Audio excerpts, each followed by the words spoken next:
আসসালামু আলাইকুম। বার্তা বৈঠক সংবাদ বুলেটিনে স্বাগত জানাচ্ছি আমি সুমাইয়া আক্তার মারিয়া। প্রথমেই থাকছে সংবাদ শিরোনাম। সংস্কার ও নির্বাচনের প্রক্রিয়া নিয়ে চলতি মাসে ঘোষণার ইঙ্গিত ডক্টর ইউনূসের। লজ্জাজনক পতনের পর পলাতক অবস্থায়ও তারা খাসলত বদলাতে পারেনি বললেন জামায়াতের আমির। ছাত্র জনতার আন্দোলনে নিহতের ঘটনায় মামলা নিয়ে বাণিজ্য হচ্ছে, ডিএমপি কমিশনার। শেখ হাসিনা শেখ রেহানার ব্যাংক হিসাব তলব। আয়ারল্যান্ডের কাছে হোয়াইট ওয়াশের লজ্জা পেল বাংলাদেশ। এতক্ষণ শুনছিলেন সংবাদ শিরোনাম, এবারে বিস্তারিত। সংস্কার ও নির্বাচনের প্রক্রিয়া নিয়ে চলতি মাসেই ঘোষণার ইঙ্গিত ডক্টর মোহাম্মদ ইউনূসের।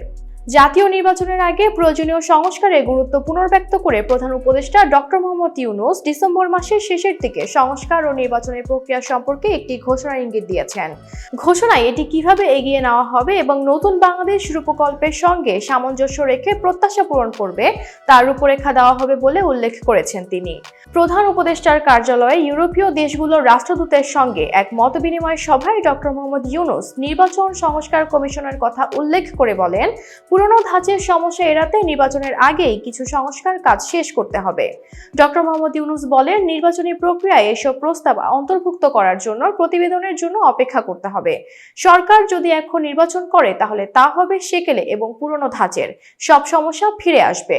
ডক্টর মোহাম্মদ ইউনূস নতুন বাংলাদেশ গড়তে অন্তর্বর্তীকালীন সরকারের অঙ্গীকারের কথা তুলে ধরে বলেন, রাজনৈতিক দলগুলো নির্বাচন অনুষ্ঠানের ব্যাপারে খুবই আগ্রহী, আমরাও নির্বাচন অনুষ্ঠানের ব্যাপারে আগ্রহী। লজ্জাজনক পতনের পর পলাতক অবস্থায়ও তারা খাসলত বদলাতে পারেননি বললেন জামায়াতের আমির। বিগত 15.5 বছরে আওয়ামী লীগ মানুষের রক্ত নিয়ে খেলেছে বলে মন্তব্য করেছেন জামায়াতে ইসলামীর আমির শফিকুর রহমান। তিনি বলেন, জুলাই আগস্টে ছাত্র জনতার ঐক্যবদ্ধ আন্দোলনে এই অপশক্তির লজ্জাজনক পতন হয়েছে, কিন্তু লজ্জাজনক পতনের পর পলাতক অবস্থায়ও তারা খাসলত বদলাতে পারেননি। রাজধানীর একটি মিলনায়তনে কাফরুল দক্ষিণ থানা জামায়াত আয়োজিত এক সুধী সমাবেশে প্রধান অতিথির বক্তব্যে শফিকুর রহমান এসব কথা বলেন। জামায়াতে ইসলামীর আমির বলেন, ছাত্রলীগের সোনার ছেলেরা পলাতক অবস্থায় ভারতে ধর্ষণের অভিযোগে গ্রেফতার হয়েছে, আর এরাই নিকট অতীতে একটি পাবলিক বিশ্ববিদ্যালয়ে ধর্ষণের সেঞ্চুরি উদযাপন করেছিল। তিনি বলেন, মূলত এদের হাত থেকেই কোনো শ্রেণী ও পেশার মানুষই রেহাই পাননি। তারা জামায়াতের শীর্ষ নেতাদের ফাঁসির মুখোমুখি করে অপরাধ স্বীকারপূর্বক প্রাণ ভিক্ষা চাওয়ার মুখোমুখি করেছিল, কিন্তু তারা হিমালয়ের মতো অবিচল থেকে আমাদের সম্মানিত করেছেন। এতে দেশ ও জাতীয় সম্মানিত হয়েছে। ছাত্র জনতার আন্দোলনে নিহতের ঘটনায় মামলা নিয়ে বাণিজ্য হচ্ছে, ডিএমপি কমিশনার। ঢাকা মহানগর পুলিশের কমিশনার শেখ মোহাম্মদ সাজ্জাদ আলী বলেছেন, ছাত্র জনতার আন্দোলনে নিহতের ঘটনায় মামলা নিয়ে বাণিজ্য হচ্ছে।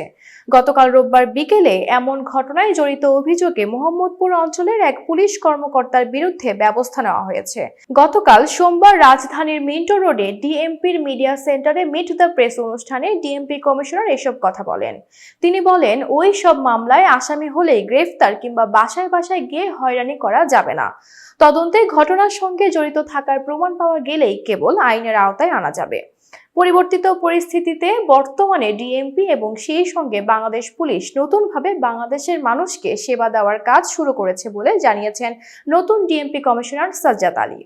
তিনি বলেন, বর্তমানে অহরহ ছিনতাই ও ডাকাতি হচ্ছে, বিভিন্নভাবে আমাকে জানানো হয়েছে ছিনতাই বেড়েছে। ছিনতাই প্রতিরোধে ডিবি ও থানা পুলিশকে সক্রিয় করা হয়েছে। চাঁদাবাজি হচ্ছে, কিন্তু সমাজে থেকে প্রতিরোধ করা না গেলে চাঁদাবাজি বন্ধ করা কঠিন। আপনারা কেউ চাঁদা দেবেন না, আমরা পুলিশ জনগণের পাশে থাকব। শেখ হাসিনা শেখ রেহানার ব্যাংক হিসাব তলব। সাবেক প্রধানমন্ত্রী শেখ হাসিনা ও তার বোন শেখ রেহানার ব্যাংক হিসাবের তথ্য তলব করেছে বাংলাদেশ আর্থিক গোয়েন্দা ইউনিট BFIU। একই সঙ্গে বঙ্গবন্ধু শেখ মুজিবুর রহমান মেমোরিয়াল ট্রাস্টের ব্যাংক হিসাবের তথ্য তলব করা হয়েছে। সোমবার 9 নভেম্বর বাংলাদেশ ব্যাংকের আর্থিক গোয়েন্দা সংস্থা Bangladesh financial intelligence unit BFIU দেশের ব্যাংক ও আর্থিক প্রতিষ্ঠানের কাছে এ সংক্রান্ত নির্দেশনা পাঠিয়ে অ্যাকাউন্টের তথ্য তলব করেছে। লেনদেন তলব করার এই নির্দেশের ক্ষেত্রে মানি লন্ডারিং প্রতিরোধে বিধিমালা সংশ্লিষ্ট ধারা প্রযোজ্য হবে বলে বিএফআইইউর চিঠিতে বলা হয়েছে। চিঠিতে তলব করা ব্যক্তির নাম, জাতীয় পরিচয়পত্রের তথ্য দেওয়া হয়েছে। বিএফআইইউর নির্দেশনায় আরও বলা হয়েছে, হিসাব তলব করা ব্যক্তিদের সংশ্লিষ্ট তথ্য বা দলিল, যেমন হিসাব খোলার ফর্ম, কেওয়াইসি ও লেনদেন বিবরণী ইত্যাদি চিঠি দেওয়ার তারিখ থেকে 5 কার্যদিবসের মধ্যে বিএফআইইউতে পাঠানোর জন্য ব্যাংক ও আর্থিক প্রতিষ্ঠানগুলোকে বলা হয়েছে। আয়ারল্যান্ডের কাছে হোয়াইট ওয়াশের লজ্জা পেল বাংলাদেশ। ওয়ানডেতে দাপট দেখিয়েছিল বাংলাদেশ নারী ক্রিকেট দল। আয়ারল্যান্ডকে 3-0-তে হোয়াইট ওয়াশ করেছিল টাইগ্রেসরা। এবার টি-20তে ঠিক তার উল্টো চিত্র দেখল বাংলার মেয়েরা। 2 ম্যাচ হেরে আগেই সিরিজ হাতছাড়া করেছিল স্বাগতিকরা।